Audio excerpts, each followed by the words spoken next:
We now have Winfried. 2 minutes. Yeah, I think we're good.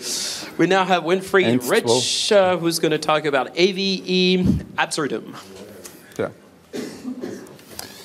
So, my name is Winfried Ritsch, and I came from the Linux context very long ago. I started with, I think, 96 with porting, also helping porting BT to Linux and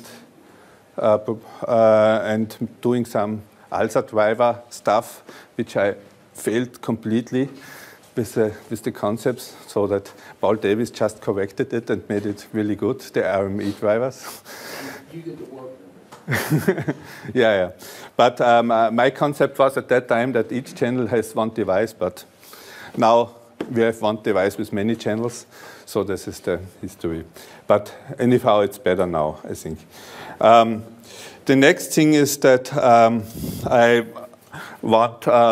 proposed this because I wanted to propose just a use case, how to use Linux in various big projects, and how to use them in every aspect. What I see in big art productions, where we work together with a lot of people and different rooms and networking and everything else. And so I will skip this and go my first thing. What is AVE? I think I don't have to explain. Do I have to explain the ambisonics? I think there was a good lecture today. So there's not so much. But what I want to explain is that what is the auditory virtual environment for me and from my history, which I came from the Tyrolean. So one of the first of these virtual environments we had around us is the paintings where you can go in. It was in 1896. 2010, where you have a virtual environment and you can walk in and you feel it. And this was the main idea with the surrounding ideas. And in 95, I started to make auditory virtual environments on places as sculptures. This was a 16-ton sculpture with infrared sensors where it reacted to people and played some sound inside. And this was the first step where it's called Randbedingungen, where it was assumed that everything which happens is around us and not within us. And then I stepped to virtual environments in the computer stuff, that I have the House of Sound projects where sound lives and communicates with each other and can change between worlds and rooms. I did this with Johannes also, with the first ambisonic implementation, I think 2000, with 16 channels, where I needed also this RMA sound card and the sound card driver stuff. And here we have the virtual environment, which is completely, has nothing to do with the real stuff around us. And okay, what I want to say here. Okay, then we did a lot of ambisonic stuff, implementations in our institute to experiment with. There is the cube with 24 speakers. This is the above panorama stuff, where we had the first implementation with and made an ambisonic mixer with PD. And then we have built a whole room in our art university. This is the Ligeti Hall, which has 30 movable speakers. You see it like a palette on the side, where you can just adjust it in the room, and so you can form any of the ambisonic or the virtual environment spaces. This was the constraints around us. Okay, this is what I want to switch over, because you know it. But the main thing is that if you have ambisonics, so why we used ambisonics, this was the questions before. the problem was that we use ambisonics not only because of the easy to make amplification system in a room, but it's also very important that we transport the information of a room, the 3D audio transformation in an abstract form with the ambisonic bus, so that we can stream it and put it from one room to the other and handle it and work with it dynamically in different situations. I don't have to explain this, I think. This is the ambisonic order stuff with works.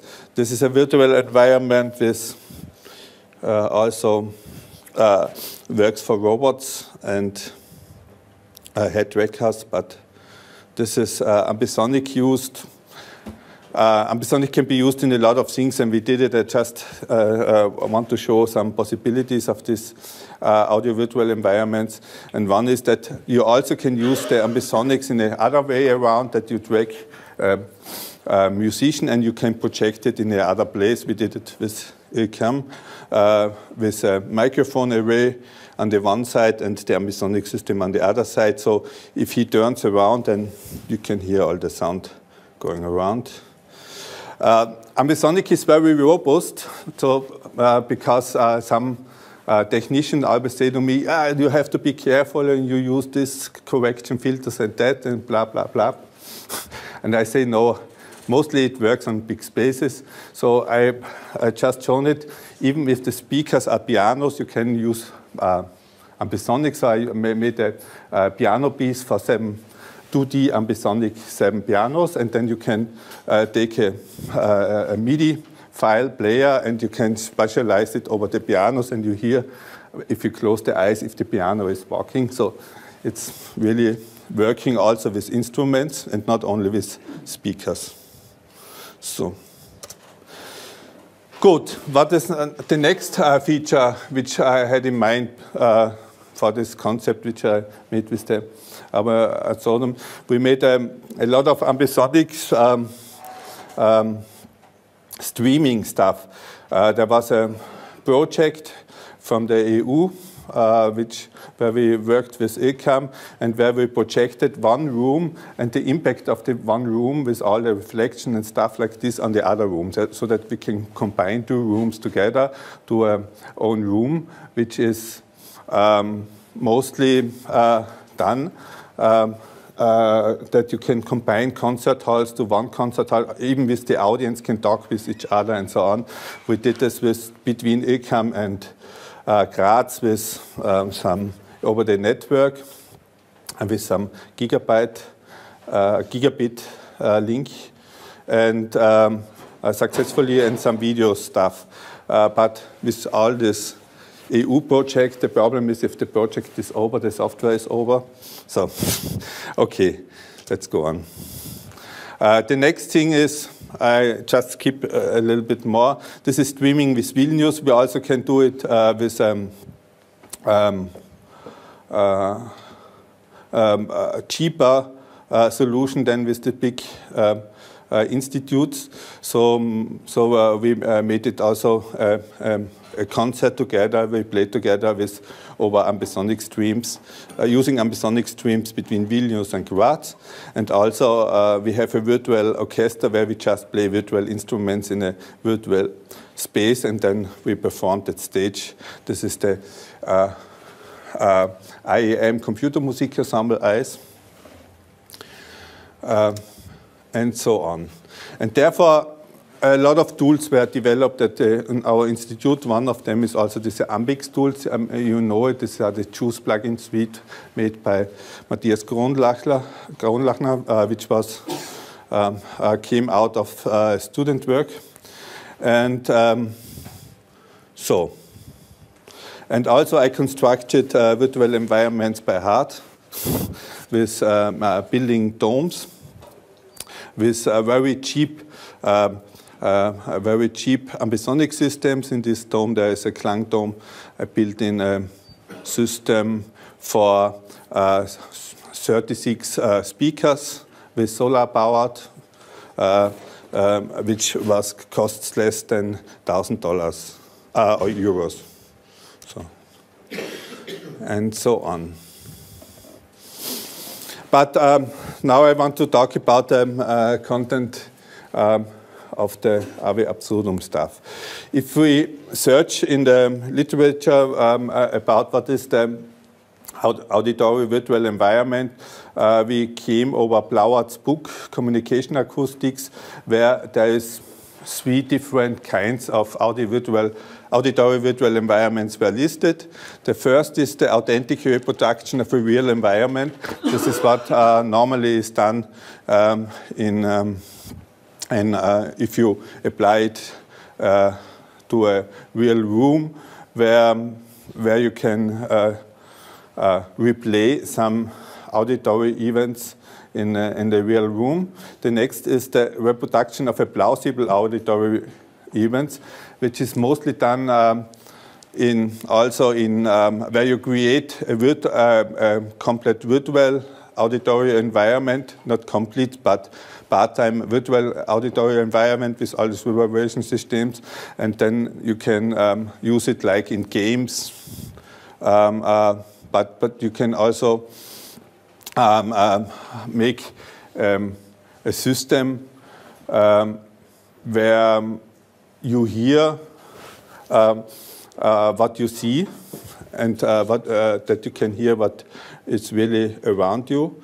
And the creation of a non-authentic plausible events and auditory environment is something which was dedicated to games and virtual environments, as noted by Novo. But maybe we can make this more deeper when I'm in the discussion afterwards, so I don't want to spend too much time now here.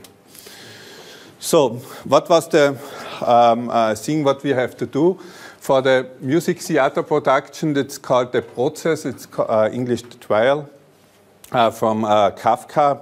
Maybe everybody knows Franz Kafka, a paranoid writer, but writing of paranoid stories for actors, singers, choir, and stage design and electronic music. And there was the Joseph K. as an actor came into a trial without having done anything, and at the end he was, I think, executed, but it was not finished, the novel, so we don't know it. But anyhow, he introduces in his novels a very absurd kind of environment with social interaction and stuff like this. So the idea was that, and then there was the concept that we make the play in 3 places in parallel. So in the Georgi Ligeti Hall, this is a 400 square meter concert hall I showed before. Then there was a theater in Palais, it's a smaller traditional theater constructed for traditional acoustic. And then in the courtyard between there were 3 plays, and the piece was divided in 3 parts, and they were played 3 times. And the audience was moving between these parts, and then there was a final together, a finish and an opening. That was what we get from the director of this project, what we have to fit. And then there was the idea that we make the acoustical stage design with the auditory environment. And when we talked about this, then like the feeling and everything changes during the act, also the acoustic should change. So the idea was that we make an acoustic which really changes during the piece, and where you have different acoustics in each place, and you can stream from one place to the other, and you remember it if you were in the other place, from the other place, and so on. It's okay. It would be.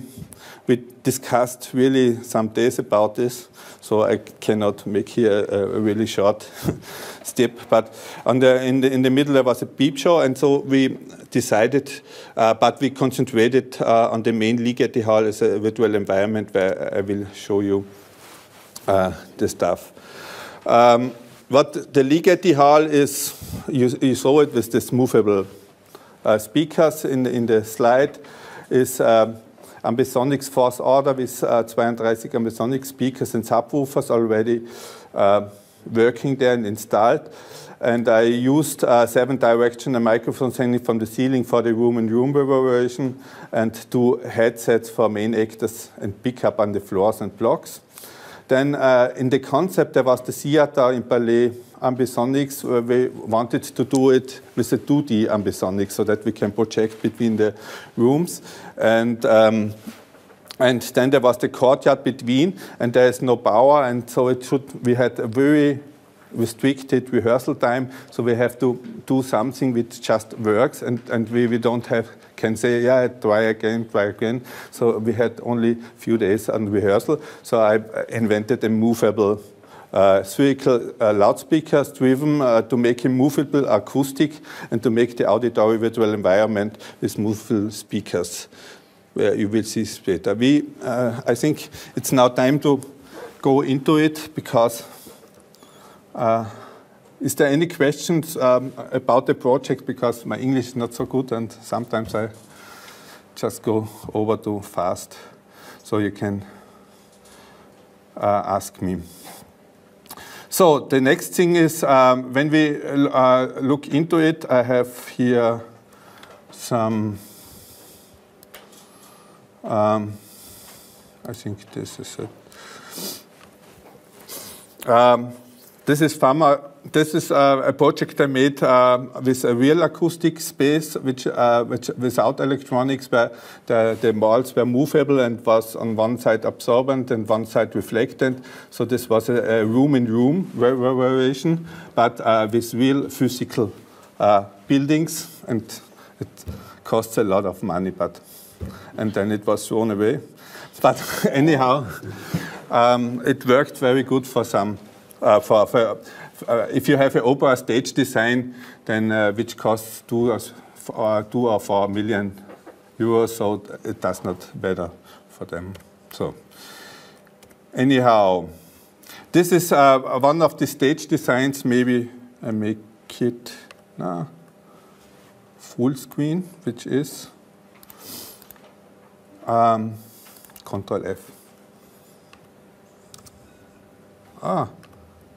Go back. So this is one of the stage design where the audience is within the room and can also move in the rooms. This is one of the main problems, was that if you go in and you have the microphones hanging down, and which record the audience also, and then you can apply acoustics, a virtual acoustic on it.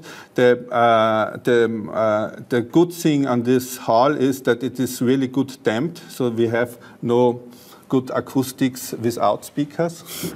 And so we can build a lot of acoustics what we want, and it has to integrate in these blocks. Also, the blocks were movable, and so you can imagine that it's really sensible. If you ever worked with room-in-room reverberation system and to adjust it, there's one room-in-room reverberation system in this room already from Constellation System built with Meyer system. I think it costs 400,000 euros, but it was useless for us, so we switched it off. And we made our own with our other speakers, because we cannot go to extreme, because they are very conservative. They are very conservative, so that to get no feedbacks, that it sounds well and so on, and it's not usable for artistic stuff. So there we have to hang in microphones, and if the blocks moves, it should not feedback and so on and blah, blah, blah. So because of the ears of the audience and so on. And so this was really sensible to do it. And this was one goal. And the solution was that this is the speaker plan. Maybe all the L speakers are Klinkner-Meyer speakers hanging from the ceiling. The red one on the sides are hanging very low, except the L22 I have to raise because of the stage design, and therefore I put here 2 other speakers which take the role of the L22, and then we have a misphonic hemisphere with a sweet spot, which is a kind of an ellipse here in. The top speaker is 6 meters high, and there is one ring and the yellow is the second ring. And the green stuff is the microphones for the stuff. Also, we have 2 subwoofers. So this was the setup from the stage. And you can see there is a curtain behind. Maybe it's not, it's hard to see on this projector, but there is the choir is standing behind this curtain also, and there are speakers behind this. So this is one problem. The dip was the standard situation, which didn't work really out, so that we have to switch to a traditional stuff, so I will skip this. So the next thing is that we implemented this everything with, because we have to prototype a lot of stuff with poor data, and I wrote a library for this. This is the poor data ambisonic library, AVE, and this was used then with parallel computers. We have here controllers on this side, and if I go back, there's the main mixer, which is the this is the main mixer, which is also a Linux machine from Lavo, and running Linux. This is the controller, and everything is controlled over MADI. So this was our audio interface for the computers, and then there was the main Linux computer for the decoder and the AVE Absurdum mixer. Then there was a notebook, because we have to track parallel tracks. There were 3 electronic musicians acting together, so they have to play on the same ambisonic system over the ambisonic bus, and we split it to many computers, and everybody just distributed the ambisonic bus, and then it was decoded in one place.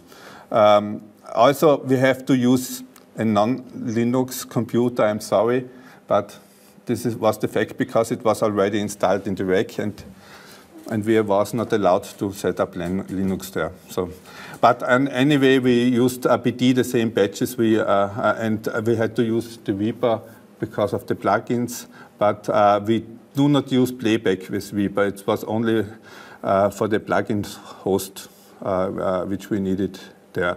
And then there was the encoder, and we will see later what happens.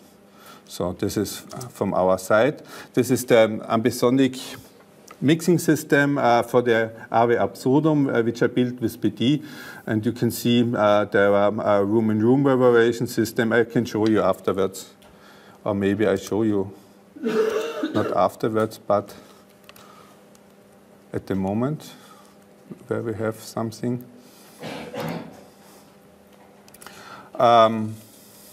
I'm sorry, but I have just to neue Instanz starten. So, Repos AVE Absurdum bin. I hope it doesn't crash. This is the decoder, this is the AVE system. Okay. Okay, the beamer is too small. So you have everything here on the software, and you have also the ambisonic views where you can move sources, and every microphone spot was placed. And there was one trick which I just forgot to explain to get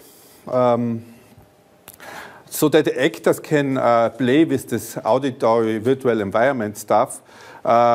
We had no time to instruct them do this and that time. So we just, I said to the director, I make you some effects with active zones, and if you want to have the effect, you have to direct your actors in this place. And so I put in a direction microphone, and there was a space like 5 meters in diameter, and if you go in, then you go in a complete different acoustics than you're in another place.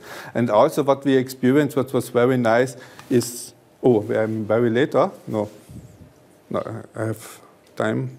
Okay, it's okay. I have to show you another thing. So if you go, because many people said it's not possible to have 2 acoustics in one room, and that's not true. we have some people very dry and some people in a very different acoustics at the same time, and we mixed it together, and the people get used to it, that this place is like a church and this place is like a garage, and sounds like this, and if they move, you can feel it. And you can overlay also acoustics in one room, different acoustics, and you can differentiate it like instruments. You hear one acoustic and the other in parallel. This is really a nice experience if you try it. So, I do not explain it too much, but or I can explain it afterwards when I show the toolbox. Where did I start? There I have been. Okay. I will play some examples afterwards. I just explain the whole system. Also, there was the Liga-Disal, then we had the ambisonic signal from them. Over MADI, we go to the DIP, to the other room, and we also go to a place in the front of the Vorplatz where there is Wi-Fi, where we generated a Wi-Fi stream for the mobile players and agents. This is what I did, if I go in. Okay. This is the ambisonic microphone in the Ligeti room, which we just hang up for controlling, and we used it, but afterwards we used it also for streaming and translation. It was really lucky that it hanged there, because we have no other recordings, only this one. The different effects, what we made is the following. Okay, what is AVE Absurdum else? There is one thing which we did, that we have change effects which changes in space, the spatial distortion stuff. Then we had another, which is the time distortion stuff, which is a time stretcher, that was made artistic time stretching, where it is a contradiction to have a real-time time stretcher, because if you stretch the time, you are not in real time. But in this case, we have to use the time stretcher as a real-time effect, so that you can just have the singer or like tracked on the time stretcher, and then the time stretch signal detaches from the original, and there was some regions between where you can hear it like an echo, but then it becomes a dialogue and so on, and then you can go back and make loops, and this is really a nice thing to play, and so you split virtually the person and you put it together also over time. And the third thing was the spectral distortion, where we used the signal of the microphones, and then we distributed the different spectra to the different places in the room, so that you have the high frequencies in front and the low frequencies in the end of the reverberation and acoustics, and which was sometimes really successful, but some stuff didn't really sound very well, I have to say, but we can just hear into it later. This is the algorithm for the spectral stuff, real FFT distortion delay filter. Then we made a feedback filter so that we can freeze the spectrum a little bit, FT try deepening, inverse real FFT, and then over more channels we specialized in the room. This is for the movable acoustic. We used this embedded stuff. I maybe also have seen this and other stuff. This is the experimental machine which we carry in a bag. Olimex ARM A20 computer, maybe you know it. That's a little better than Raspberry Pis, and it also has the opportunity that it has much more GPIOs, is cheaper, and is real open hardware, because you get all the printing keycard files and stuff like this, so you can change it and build your own stuff out of it. Even this real open hardware is also a thing that you can handle such a monster. But on the other side, We are working with Olemix since 20 years, so that was quite good. Then the point was, if I make something with an embedded cheap system, I do not want to have a 500 euro sound card. and I have a 30 euro Raspberry Pi that's really stupid, and it have to run on battery. So I also take here a cheap sound card. We are now developing our own DAs for the E2S with Uni Kiel. But at that time, I just took a 20 euro sound card, 8 channel out, 2 channel in. And the trick is to get a good quality out of it, that you have to detach the power supply from the USB and make some kind of filter between, so then the sound is quite good. Else it would be really distorted with all these high frequency distortions. And there are 2 amplifiers with 100 watt each channel. So it's 8 channels with 100 watts to drive the movable speakers. Here's a picture. This is the agent, which has the movable acoustic. For the Kafka agent, he has, maybe you can see it here, the microphone. And here is the back with the computer inside, and there are the speakers where there are cables to it, where you can move it. This is the tetrahedral speakers. And the trick is that we made reflections. We beamed the stuff which we got inside from the ambisonic, and over the reflection it was distributed in the room. So this is the tetrahedral speaker stuff. Channel EQ, 3-band decoder for and the crosstalk constellation of the speakers inside, and calibration and so on. Even they are cheap, they work quite good. But maybe I should now go into some examples that you can hear. Should I start? Yes. I think I start with these are the recordings with rendered as AB from the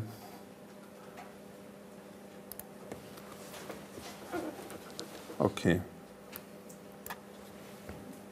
And also I show you the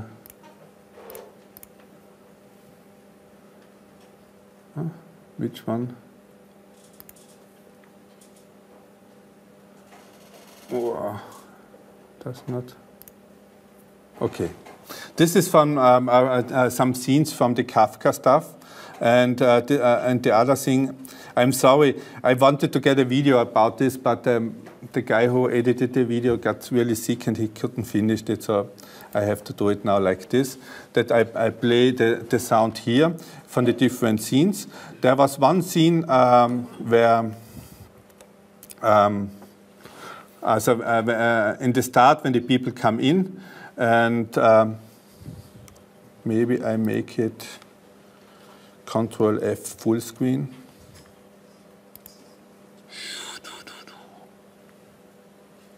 Vollbildmodus. Umschalt Control F, yes. And we start to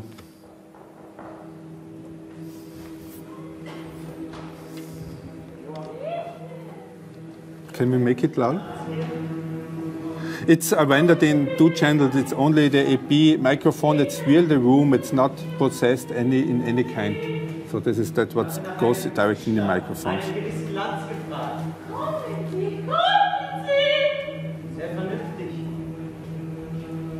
But that's not the place which I want to start it.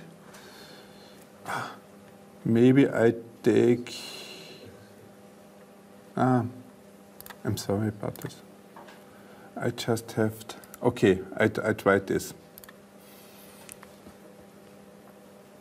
Spritzblut! Bisher war es nur ein Traum. Hüb ein wenig übern Boden.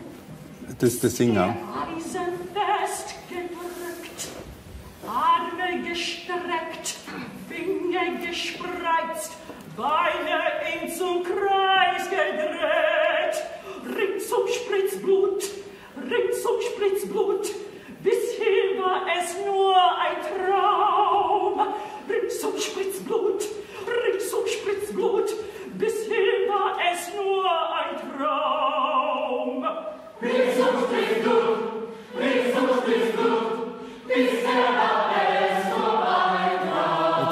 here.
Okay, this is the spectral effect.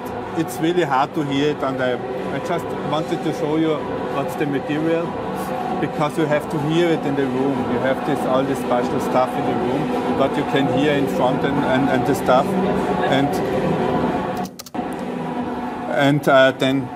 And then there is another example I just put out of this. This is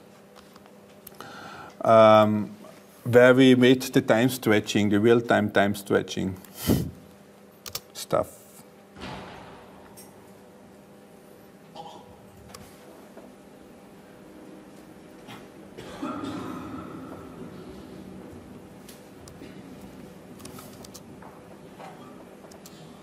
This is the scene. Herr Advokat!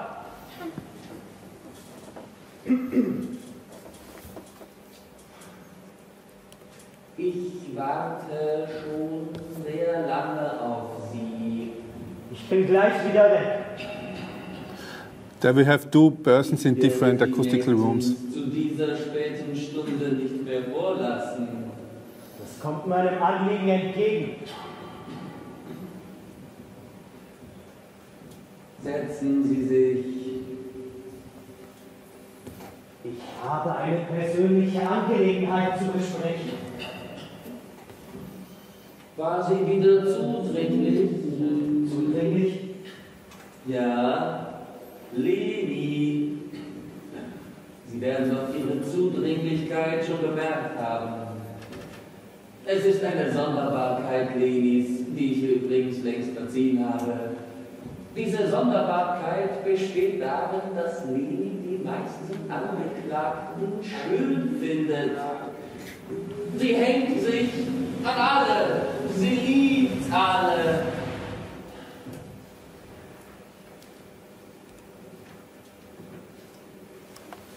And so on.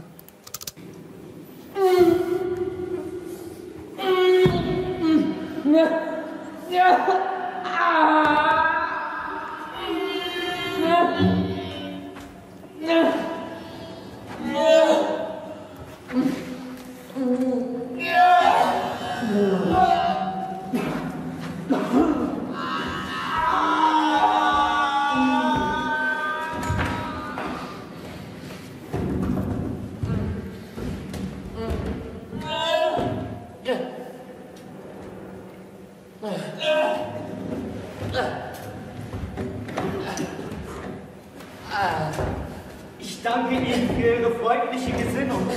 Ich erkenne auch an, dass Sie sich meiner Sache so sehr angenommen haben. Okay. Dann ist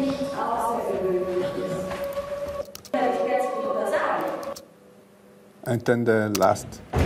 Ich lasse den Saal räumen.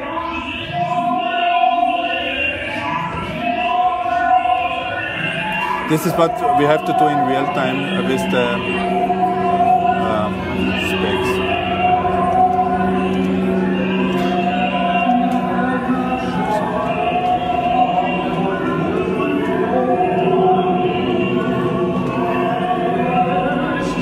Okay, maybe you get some impression. It's really hard to have it without the other stuff. And then I have a short video about the movable acoustic players. Maybe I use this.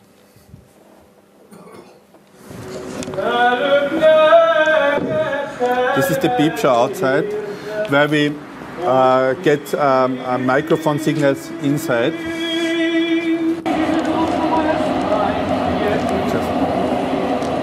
Du bist der Gefängniskaplan. Der Herr Torpedo-Schachtor, hier vagyok én. This is from the view from an agent itself. He goes with the acoustics.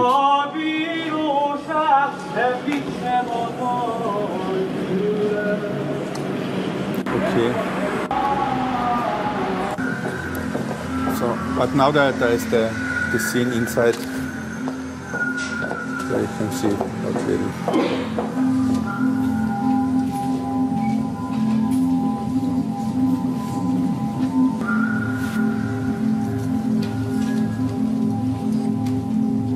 This is are the speakers. This is the hardware with the amplifier and 2 batteries inside.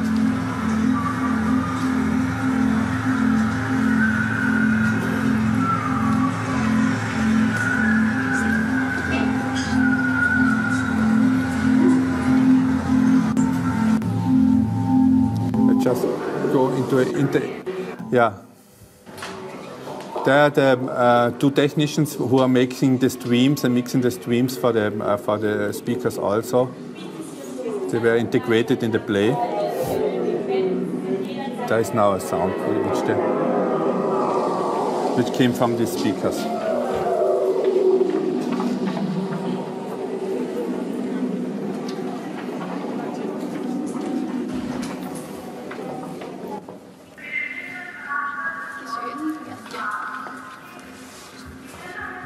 So I just go to the end.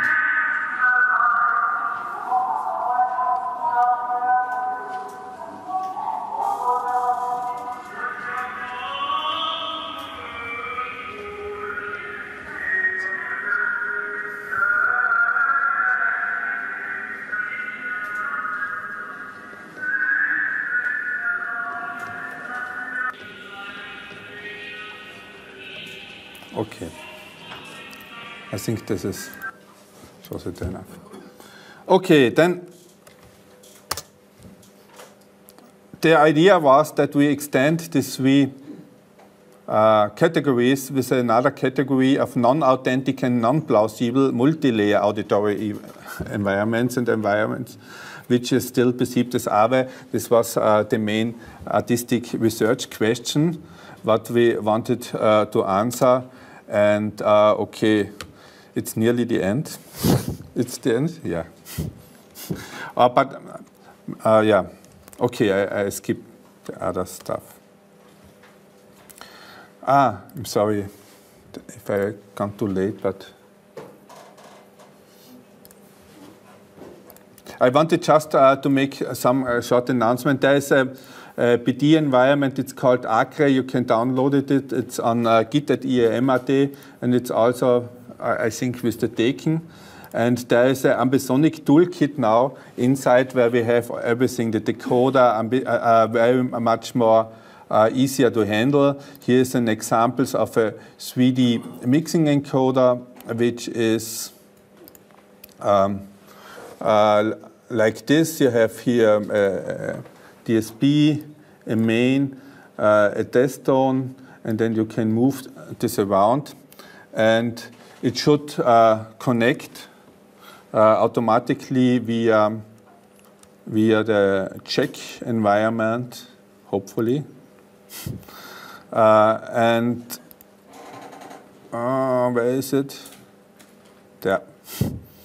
And the ambisonic binaural decoder, so that you can develop everything at home and make a mixing. Here's the virtual acoustics stuff where you have 6 microphone ins, also with suppression filters and stuff like this.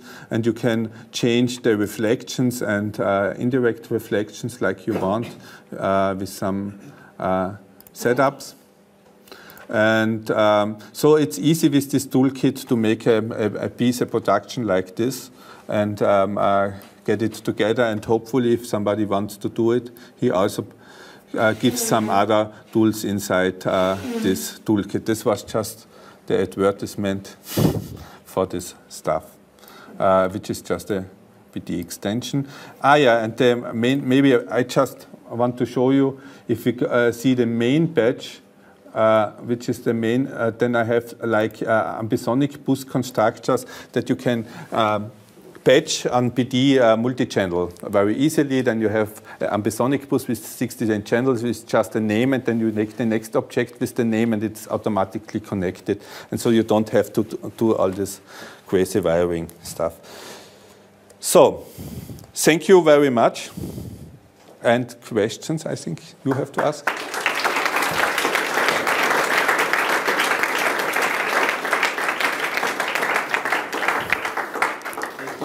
Thank you, Winfried. We have time, theory, for one question, but since there is lunch break after that, I guess we can probably take one more questions as well. But take the microphone. There we go. I have one comment and one question. So the comment is about this Olimex A20 board that you have. You said it's more performant than the Raspberry Pi. That was certainly true for the first generation of Raspberry Pis, but now for the third generation it's no longer true. But generally there are a gazillion of these boards out there right now, and if Olimex works for you, I would say, okay, why not? It's a EU-based manufacturer, so... the main point why I use Olimex is since I know this guy since 20 years. But yes, on the other side is that they make industrial standards. So that you have minus 50 grade to 100, and you can go outside in the winter. And with Raspberry Pi you can't, and you can do it in the installation. And the other stuff is that each year there is a new board. I use always the newest one. So the Olimex was this time, and next time I will use the BeagleBoard Green, I think, and so on, because it has a much better I2S interface. Now, for my question, you said you developed a sound card together with the Kiel University. I wanted to ask, what are the features of this sound card? How many input, how many output channels does it have? What's the delay that you achieve, and do you plan to sell it? This was just a remark when I wrote the MADI driver for the Linux stuff, I think for the AMA. When you presented the Olimex board, you also told us that you have attached a custom sound card that you developed together with the University of Kiel. This was a standard USB sound card, USB class, but we are just developing a custom sound card, and I'm just again in the Linux ALSA driver development where I get lost, and hopefully this summer we can get it also for making do-it-yourself ambisonic microphones. But the other problem, there is the Uni Kiel, Volkshochschule Kiel in Germany. They make the creative audio board CTEC, which is really high standard. They have more 100 dB SNL and stuff like this, like sound engineers like. We don't need it, but it's better to handle. Also the quality is good enough, and it should be also cheap, because I'm doing installations where I want to put the thing without a security. Yeah. Cool. So I have an important announcement to make. We're probably going for lunch for the end of the presentation, but we should probably make the family picture now, because there's going to be workshops later, and it's very unlikely that we're going to be all back together in one room. So we should probably take care of that now, right? And Laurent is suggesting that we do this outside. The weather is beautiful. So is there maybe one question left for Winfried? No? Okay, well, thank you very much. Yeah.